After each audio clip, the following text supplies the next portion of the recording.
The environment for retirees right now is absolutely unprecedented.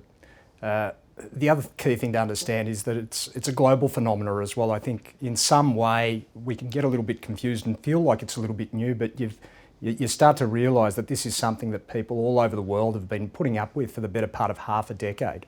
Fact of the matter is that COVID has brought this low rate reality to the front of mind for Australian investors, and really, I think to say it is unprecedented is an absolute understatement. You know, if you think anecdotally, if you think about what kind of a rate of return is available for an investor at call right now, you could have $10 million in the bank.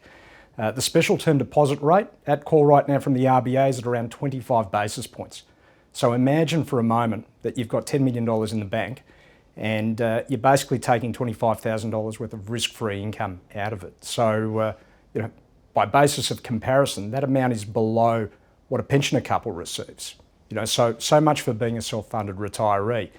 So that's what you're facing. You're facing a situation where not only are the rates of return anemic at best, but it's occurring in a backdrop of rising inflation as well, which is adding a real challenge around the real worth of income and the real value of people's retirement savings. And you know, it can be very frustrating for retirees and near retirees as well, because the fact of the matter is that they can see what risk markets are doing. You can see how well you're being compensated for speculating at a time where you're being absolutely punished as a saver.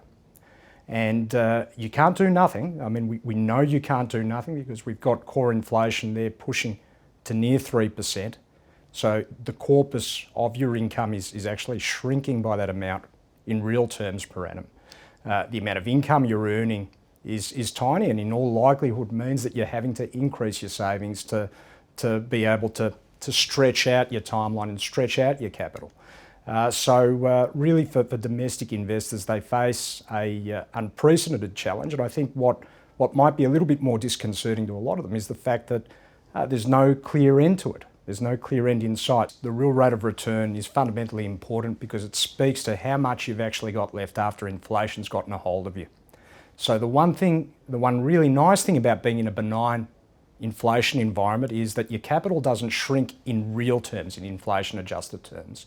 It also means that your income is higher in real terms. But look, it doesn't take long for that rate of return to be whittled away by inflation, especially when rates are at absolute low levels like they are right now. So contextually speaking, why is the question of real returns versus nominal returns, which is the total return, why is it more important now than might have been the case 2 years ago, for argument's sake? Well, for two reasons. One, inflation is trending higher, of course, but the other part of this is that inflation is trending higher at a time where rates are at record lows. And you bring that together, and what it does, it puts savers in a really uncomfortable situation. So we're talking about inflation in the context of 2.8% is where core inflation is trending at the moment. Think about 2.8% inflation in the context of a cash rate of 0.1% and a special deposit rate for at-call money of 0.25. So doing nothing right now is going to cost you negative 2.55% on your money. Okay, so think about what that means from an income standpoint. You know, in real terms, the money just doesn't stretch any longer. But think about what it also means for the corpus of your capital as well. Think about what it means for your portfolio in its entirety. You know, the capital is also shrinking too. And what makes that a lot more problematic for a lot of people than people realise is that it then pushes the saver into a really difficult decision. You know, do you take more risk?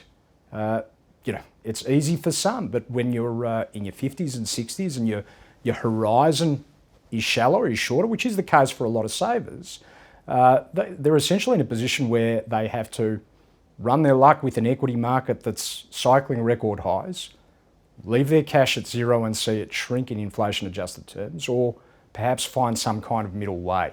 You know, and again, one of the key motivators for a lot of investors right now will be how they counteract inflation, which is exactly why the real yield and the real rate of return is so important. It's not necessarily a time where you swing for the fences. You know, in an environment where Again, risk premia is being sought after and credit spreads are at record tights. It is a time to be careful, okay? That doesn't mean though that there aren't some opportunities out there to offset the negative impact of inflation, to allow your money to work a little bit harder. So I think for a lot of people that the alternative is just sitting in cash and doing nothing. I think the question is, have you considered potentially taking some incremental risk to move out the risk curve a little bit? Okay, we're not talking about taking a bounding step into longer duration credit or riskier forms of lending or credit. We're talking about just doing a little bit more than nothing.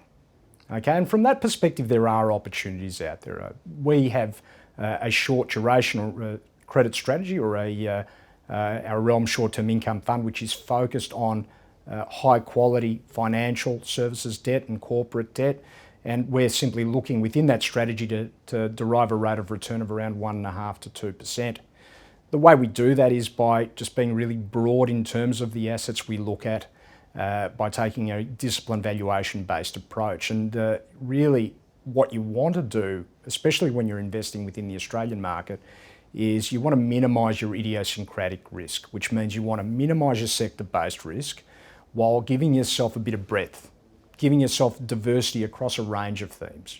For example, RMBS and ABS, the residential mortgage-backed security market, is still presenting reasonable value down to a BBB attachment point. So you can get reasonable investment grade debt, paying your rates of return of between 1.5% to 2% within that market right now at shorter maturities, which we think is really important as well. We think it's an important time not to be stretching too long and taking longer average maturities at the moment, because what that does is it exposes you to the volatility within the credit market.